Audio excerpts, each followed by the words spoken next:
Now, let's talk about the general equation of a circle. So, the general equation of the circle is given in the form x squared plus y squared plus dx plus ey plus f is equal to 0, where d, e, and f are real numbers. So, kapag ang hanap natin, general equation, dapat ganito ang itsura niya. Again, x squared plus y squared plus dx plus ey plus f is equal to 0. Now, you have to remember this para sa mas mabilis ang proseso ng pagsagot. The value of d is equal to negative 2h. The value of e is equal to negative 2k. And the value of f is equal to h square plus k square minus r square. Okay? Now, let's have an example. Say, write the general equation of a circle with center located at 4 and negative 1 and a radius of 7 units. Then, determine the values of D, E, and F. So, unahin natin yung tinatawag nating long method. Okay? Ipakita muna natin yung long version ng pagsagot. Okay? So, given muna tayo, ang center natin nasa 4 and negative 1. Tama? So, ang h natin ay 4. Ang k value natin ay negative 1. Okay? Again, the value of h is 4 and the value of k is negative 1. Next, yung radius natin, saan nakuha yun? Ito. Center natin. Yung radius natin ay 7. Saan nakuha yung radius ito? Okay? Next, we have to find, we have to write the general equation. Tapos, hanapin daw natin yung values ng D, E, and F. Okay? So, since, ang center natin nasa H and K, ang gagamitin nating standard form yung nauna. Okay? So, we have x minus h quantity square plus y minus k quantity square is equal to r squared. Yung h mo will be 4 and yung k mo will be negative 1. Okay? And r mo is 7. And substituting it inside the formula, we have x minus 4 quantity square plus y minus quantity negative 1 quantity square is equal to 7 square. So, negative times negative, ito positive. And then 7 square is 7 times 7.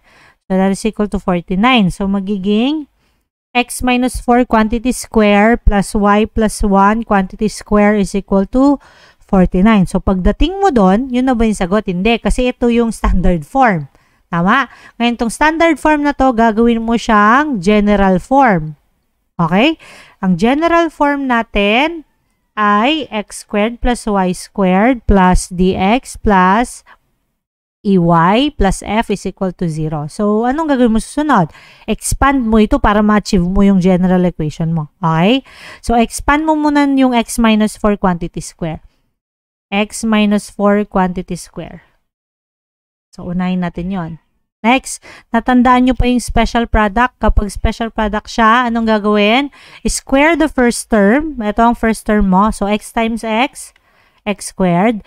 And then, double, or should I say twice the product of the first and the last term. Okay? So, x times negative 4 is negative 4x. Tapos, times 2 is negative 8x. And then, square the last term. And last term mo ay negative 4. So, negative 4 times negative 4 is positive 16. So, ganun siya mag-expand. Paano kapag gagamit ka ng FOIL at naguguluhan ka dun sa special product mo? X minus 4 times x minus 4. First, x times x, x squared. And then, outer, x times negative 4 is negative 4x. Inner, negative 4 times x is negative 4x. And then, last, negative 4 times negative 4 is positive 16. And then, negative 4x minus 4x is negative 8x. And then, arrange, x squared minus 8x plus 16. Okay? So, ganun siya kung di mo naintindihan yung sa special product natin. Okay? Next, expand mong susunod yung y plus 1 quantity square. Okay? Expand mo ito. Next, paano? Let's square the first term. Square mo daw yung first term mo, o y square. Next, yung first at saka last term mo, i-multiply mo. Y times 1 is 1y or simply y. Tama? Tapos i-times mo siya sa 2. Okay? So, y times 2 is 2y. Okay? Next, square mo yung last term mo. 1 square is simply 1. 1 times 1, 1. So, yun na yung expansion niya. Okay? And then, after expanding it, ready na tayong i-combine. After that, we have to combine para maging general form na siya. Anong i-combine mo dyan? Paano ba ang arrangement natin? Ang arrangement natin ay ganito. Dapat mauna si x squared, susunod si y squared, tapos si dx, si ey, si f. Tapos is equal to 0 dapat siya. Okay?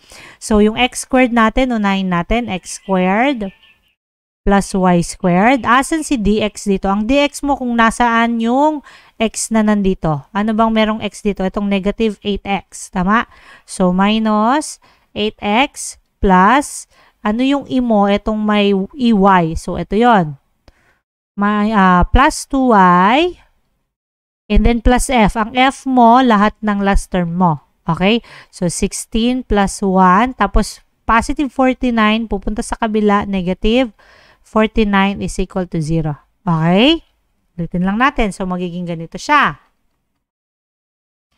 Next, after that, we have to combine again or proceed with the operation. Okay? X squared plus y squared cannot be. Negative 8x plus 2y cannot be kasi magkakaiba sila ng variables. Pero pwede ang 16 plus 1, 17 minus 49. Okay? 17 minus 49 is negative 32. So, ganito na siya. X squared plus y squared minus 8x plus 2y minus 32 is equal to 0.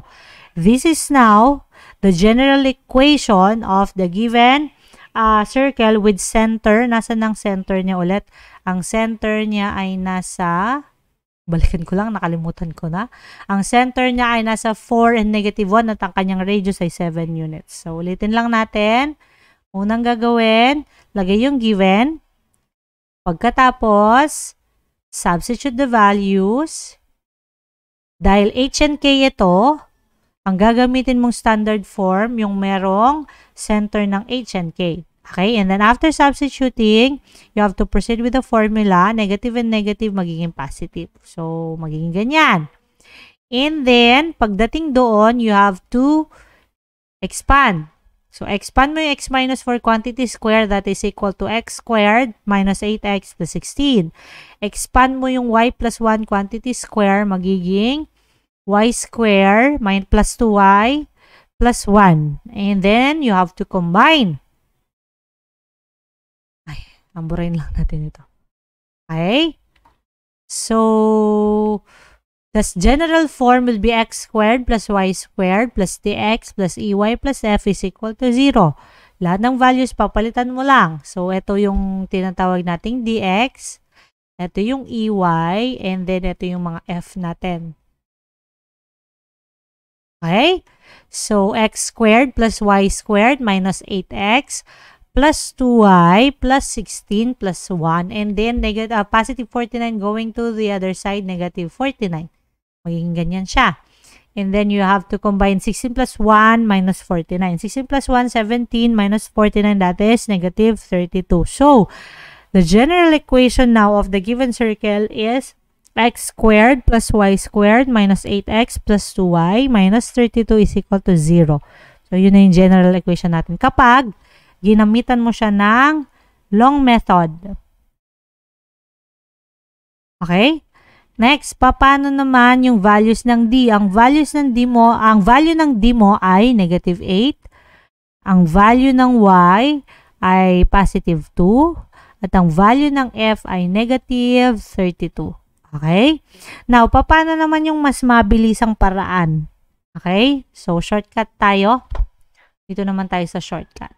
Pag nagsagot kayo, kung anong mas gusto nyong paraan, kayo nang bahala. Okay?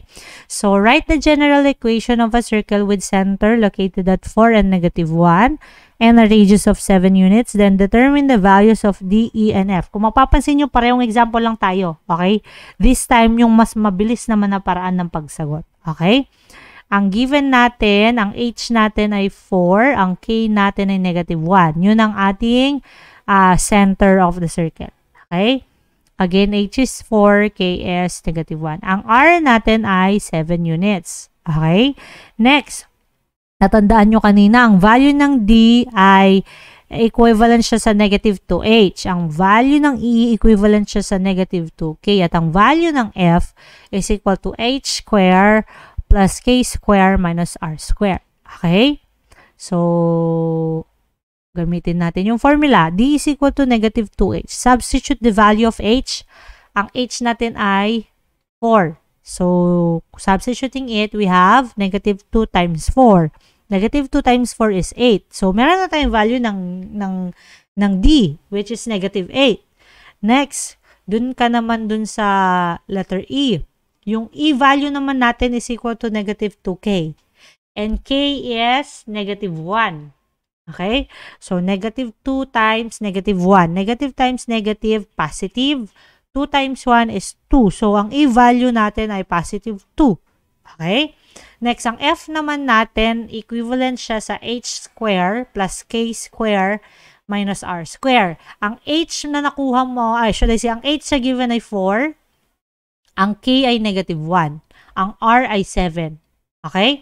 So, substituting the values, we have 4 square plus quantity negative 1 square minus 7 square. And then evaluate. 4 square is 4 times 4, 16.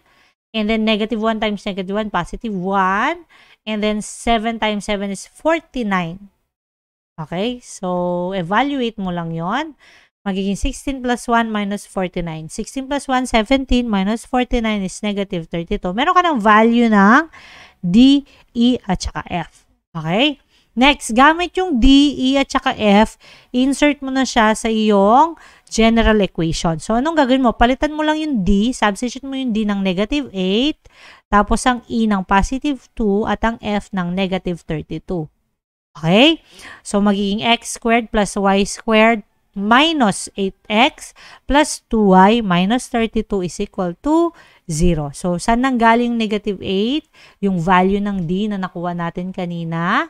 Ang D equals siya sa negative 2h. Pagkatapos, ang E natin ay positive 2. Saan nakuha yung positive 2? Ito. E is equal to negative 2k. At ang F naman natin, nakuha siya sa h square plus k square minus r square. Okay? So, that's it. That is now the general equation of the given circle. So, anong mas madali? Ang long method o ang shortcut? Kayo magde-decide nun. Okay? Kung saan kayo mas nadadalian, yun ang gamitin yung paraan. Okay?